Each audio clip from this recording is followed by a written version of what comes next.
5 penyanyi Minang legendaris. 1. Eli Kasim. Mulai berkarir sejak tahun 1961, beliau telah merilis setidaknya 100 lagu. Salah satu lagunya terpopuler adalah lagu Dindin Bak Dindin. 2. Zalmon. Memulai karir sejak tahun 1989.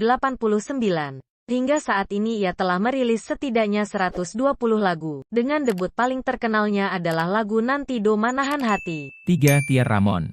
Tia Ramon memulai karir bernyanyinya sejak tahun 1961.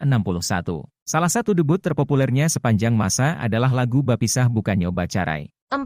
Hetty Koes Endang. Penyanyi senior berdarah Minang Sunda ini memulai karir sejak tahun 1972.